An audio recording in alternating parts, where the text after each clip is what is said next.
اگر کسی کو کوئی ایسی تکلیف ہو جو سمجھ نہیں آ رہا کہ کس طرح یہ پریشانی، یہ ٹینشن، یہ ڈپریشن، دشمنوں کا خوف یا کوئی اور مسئلہ، جادو،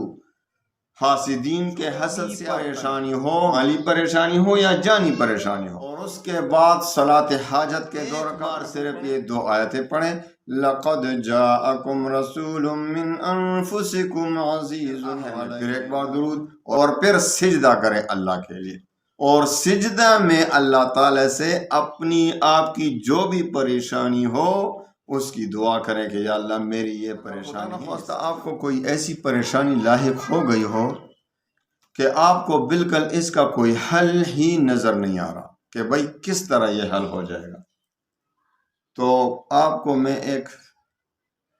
آسان سا وظیفہ دیتا ہوں جو چند دن میں آپ کی ہر پریشانی کا علاج ہے۔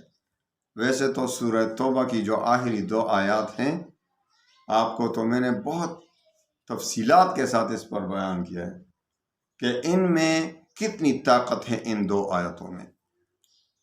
تو اگر کسی کو کوئی ایسی تکلیف ہو جو سمجھ نہیں آ رہا کہ کس طرح یہ ٹل جائے گی یہ مصیبت،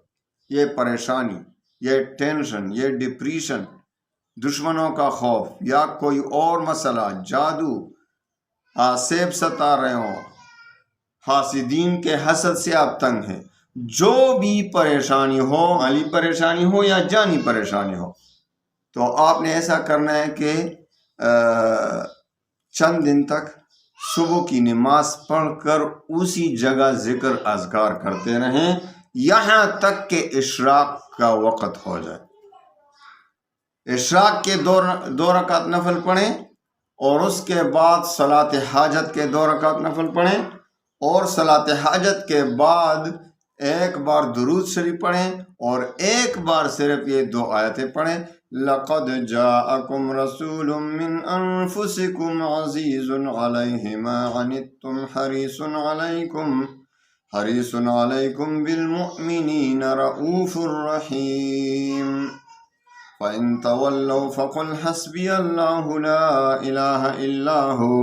عَلَيْهِ تَوَكَّلْتُ وَهُوَ رَبُّ الْعَرْشِ الْعَظِيمِ، ایک بار، اور پھر آخر میں پھر ایک بار درود، اور پھر سجدہ کریں اللہ کے لیے، اور سجدہ میں اللہ تعالی سے اپنی آپ کی جو بھی پریشانی ہو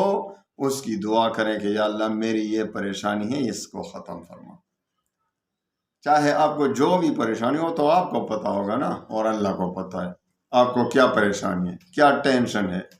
تو اس پریشانی کا ذکر کریں اور اللہ سے دعا مانگیں۔ چند ہی دن میں انشاءاللہ اس کا کوئی مقررہ وقت نہیں کہ اتنے دن کرنا ہے، بس جب تک آپ کا مسئلہ حل نہیں ہو جاتا آپ کرتے رہیں۔ انشاءاللہ مجھے امید ہے کہ 11 دن کے اندر آپ کا مسئلہ حل ہو جائے گا، لیکن ہم نے جب تک مسئلہ حل نہ ہو آپ کرتے رہیں، انشاءاللہ بہت جلد آپ کے تمام مسائل پریشانیاں ختم ہو جائیں گی انشاءاللہ۔ اللہ تعالیٰ تمام مسلمانوں کی پریشانیوں کو دور فرمائے اور تمام مسلمانوں کو صحت و عافیت عطا فرمائے۔ وآخر دعوانا